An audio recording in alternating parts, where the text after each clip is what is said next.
أعوذ بالله من الشيطان الرجيم بسم الله الرحمن الرحيم ولله على الناس حج البيت من استطاع إليه سبيلا.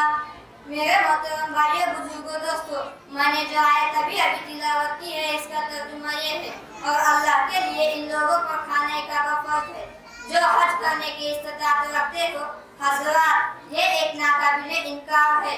حقیقت یہ ہے کہ خانہ کعبہ ایک ایسا گھر ہے جو تمام گھروں سے افضل ہے، یعنی ایک ایسا گھر جو دنیا کے گوشہ گوشہ اور چپا چپا سے اللہ کے بندے اے اللہ ہم حاضر ہیں، اے اللہ ہم حاضر ہیں، لبیک اللہم لبیک کہتے ہوئے حاضر ہونے سعادت سمجھتے ہیں.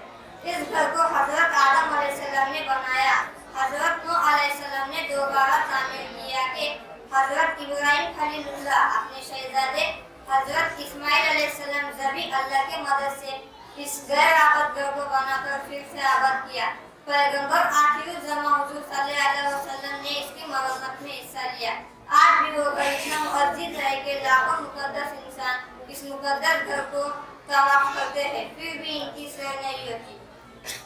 بس میں ایک شعر پر میری تقریر مکمل کرنا چاہتا ہوں. بندے و صاحب و محتاج اور غنی ایک ہوئے، بندے و صاحب و محتاج اور غنی ایک ہوئے، تیری سرکار میں پہنچے تو سبھی ایک ہوئے. وما علینا الا البلاغ. السلام علیکم.